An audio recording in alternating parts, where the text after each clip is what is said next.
Mark chapter 6 and verse 14.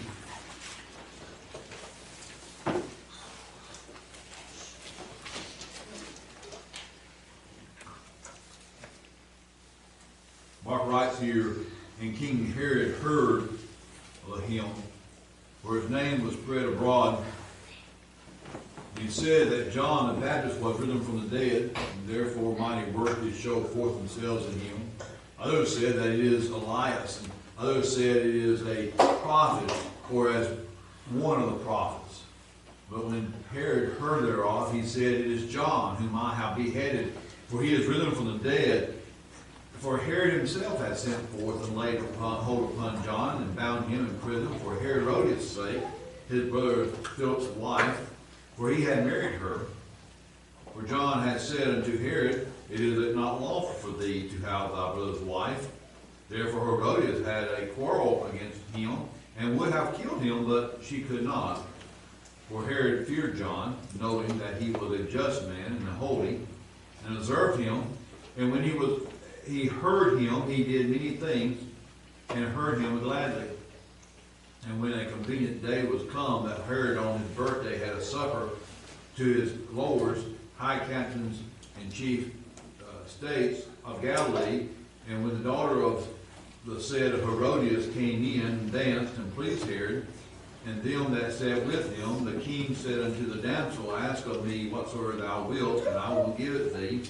And he sware unto her, whatsoever thou shalt ask of me, I will give thee, and unto the half of my kingdom. And she went forth and said unto her mother, what shall I ask? And she said, the head of John the Baptist. And she came in straightway with a haste unto the king, and asked, saying, I will that thou give me the by and by in a charger the head of John the Baptist. And the king was exceeding sorry. Yet for his oath's sake, and for his sakes of that which sat with him, he would not reject her. And immediately the king sent an executioner, and commanded his head to be brought. And he went and beheaded him in the prison, and brought his head in a charger, and gave it to the damsel. The damsel gave it to her mother. And when his disciples heard of it, they came and took up his whole corpse, and laid it in the tomb. Father, we thank you today for these blessings. Have your way tonight. Open our hearts and our minds to what you would have us to understand. But we might grow, we might be changed. But Father, you be shown in our lives as preeminent.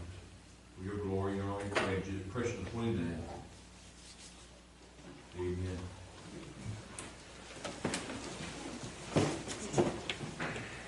You don't necessarily, when you first read that first line, understand what is being said immediately, but you do realize pretty quickly that Herod was hearing the things that Christ was doing.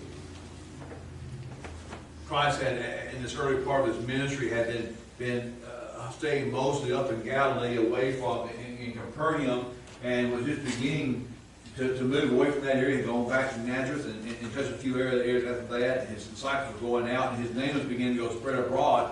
And Herod, having killed John, and feeling guilty about it, started equating what Jesus was saying with what John was saying. They sound similar.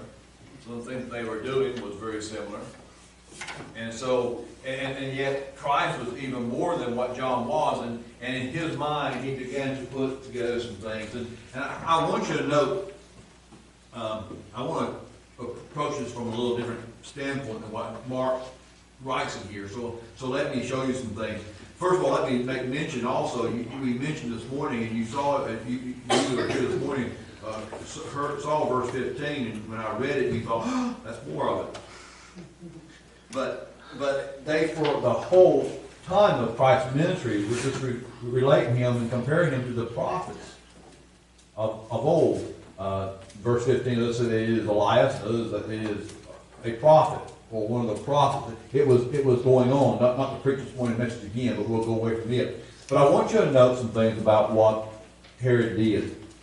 And it begins in verse 17. And I want to read there first of all and kind of get you to see some things. For Herod himself had sent forth, in verse 17, and laid hold upon John and brought him into prison for Herodias' sake, his brother Philip's wife, for he had married her. For John had said unto Herod, it is not lawful for thee to have thy brother's wife. Therefore Herodias had a quarrel against him, and would have killed him, but she could not. I want you to understand a few things. Of course, a lot of that is right there in the text. But Herod is basically a family name. Philip was also known as a Herod in one scripture. The Herod we're referring to here is Herod Antipas. And there are other Herods that you will go through scripture. You'll know there was a Herod when Christ was born that tried to kill the children, tried to kill him. When he died, they came back to, but another Herod was on the throne, his son. And so they were careful not to go, and this is not that Herod either. So Herod is more a family name, and some equate it to the position that he held, but I want you to understand this is Herod Antipas, and so, well, what we understand about him is that in part that he has some favoritism to the Jewish way of doing things. That he had a connection with those things. And so he had a sense of religion, if I may put it that way, but he didn't live it. He married Herodias, the wife of his brother. By the way, Philip hadn't died. Just put it that way, okay? In other words, he took Herodias from him.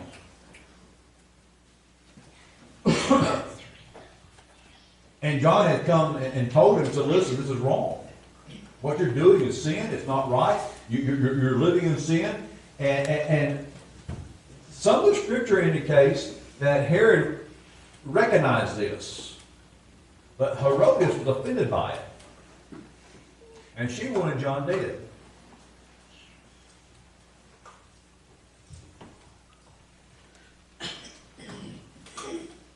I want you to know that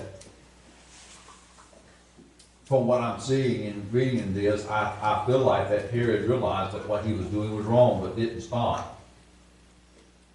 Herodias didn't care.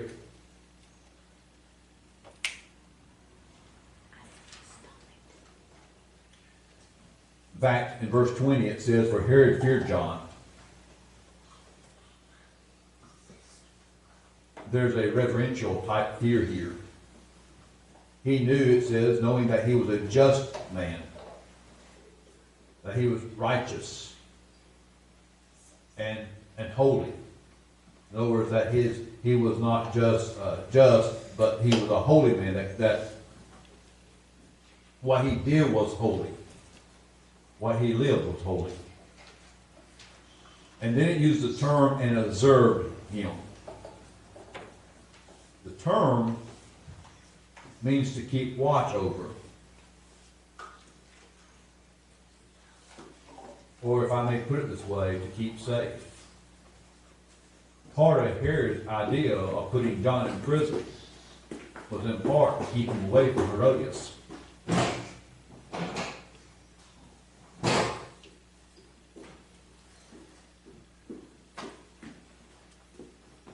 And then it says, and when he heard him, he did many things and heard him gladly. I get the impression from that Herod is doing John the way that Festus did Paul. You know, Festus kept Paul in prison for 2 years in Caesarea Philippi there, and so I see in a sense that Herod would every once in a while send for John and listen to John. And I'm sure that every time he did so, John would come to him and tell him that, listen, Herod, what you're doing is wrong. But other things that John said touched his heart, and he wanted to hear more. And that he kept him somewhat in that sense.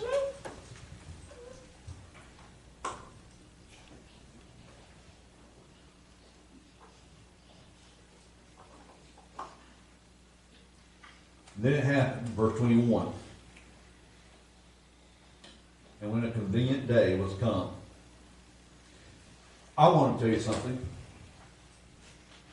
There are some people out there that are very vindictive. Don't matter what you've done is right or wrong. If they don't like it, they can be a problem. They are very vindictive. And listen, time is not an issue to them. They can be very patient. They can be very patient. Herodias is that way.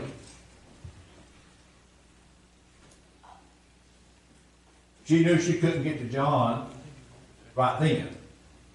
But there would come a time when the opportunity would present itself, and she'd take advantage of it.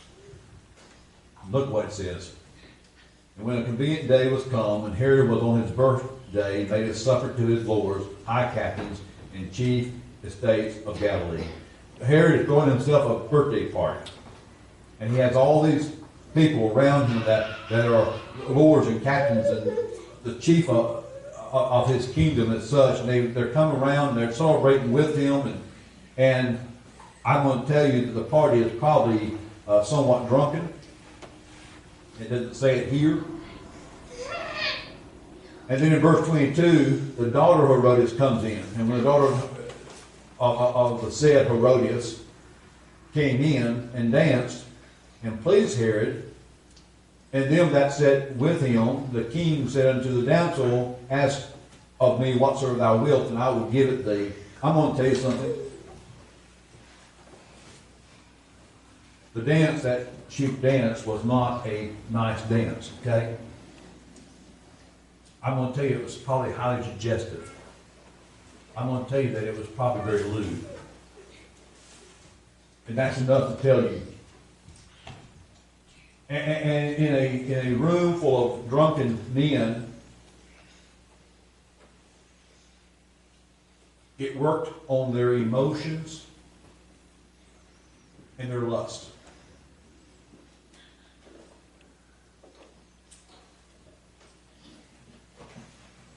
And Herod, being pleased as such, said, I will give you whatever you ask. And he sware in verse 23 and said to her, whatsoever thou shalt ask of me, I will give it thee unto the half of my kingdom. The plan had worked.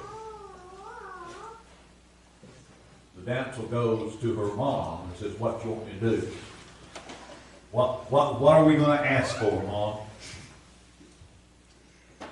Verses go on to tell us that Herodias tells her to ask for the head of John the Baptist. And she goes in and says to Herod, I want the head of John the Baptist on a charger. And Herod, in that moment, probably was more sober than he had been all day. In that moment, he wished that he could call John the Baptist one more time and talk with him. That moment, he felt like he was in a spot where he couldn't do anything. A king with no power. And it says here that because of his oath and because of those that were there that heard him at the oath,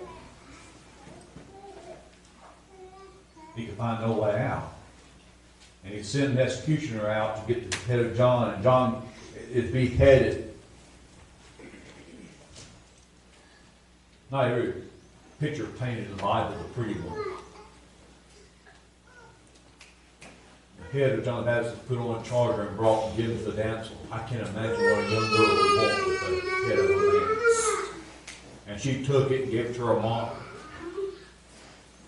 The Bible tells us that thereafter, in that last verse of this chapter, that last verse that I read, verse 29, that his disciples heard of it, and they came and gathered the body of John, and they buried him.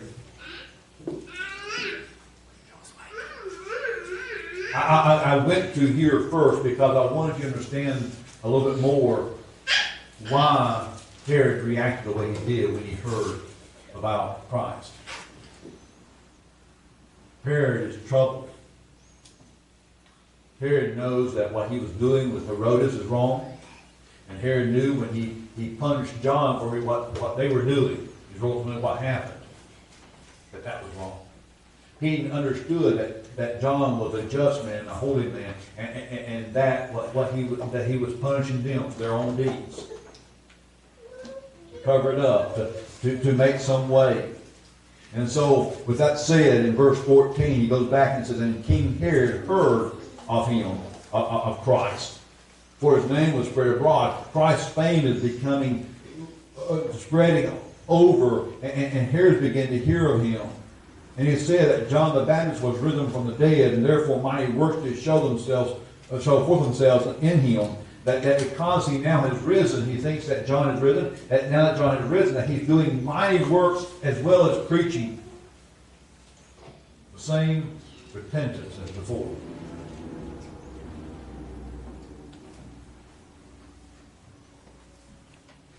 Do you realize that sin that's allowed to fester works on you in ways that it's incredible?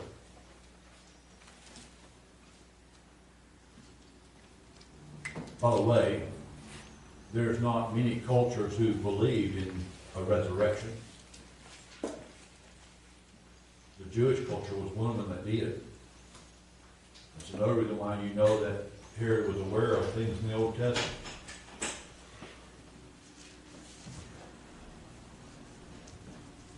So he has in his mind that John is risen from the dead, and that the mighty works that he's doing.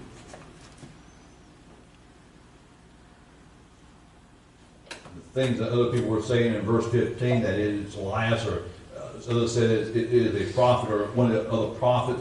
But here in verse 16, when Herod heard thereof, he said, it is John, whom I beheaded, for he is risen from the dead. John.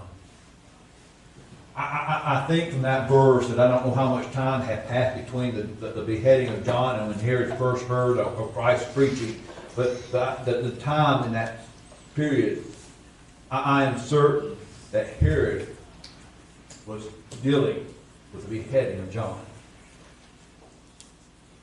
I can almost hear Herod saying, I was wrong. I shouldn't have done that. I was wrong to take Herodias. I was wrong to allow her daughter to convince me. I was wrong to move and behead John. And all this is eating at him. That's what sin does. It eats at you, and eats at you, and eats at you. It's called conviction.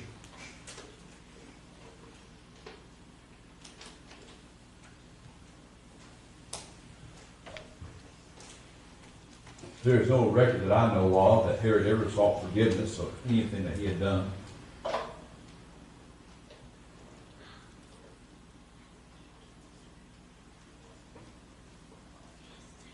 It was a sad state. As far as I know, there is no good end to the story. There's a warning in the story. Stay clear. Sin. There's an old saying, and I hadn't thought about it until just now, but it's an old saying that sin will take you further than you want to go. It'll cost you more than you want to pay. Keep you longer than you want to stay.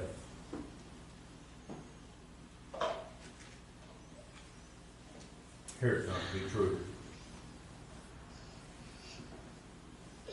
And instead of finding in Christ the redemption that he was bringing, he found the condemnation of the sins.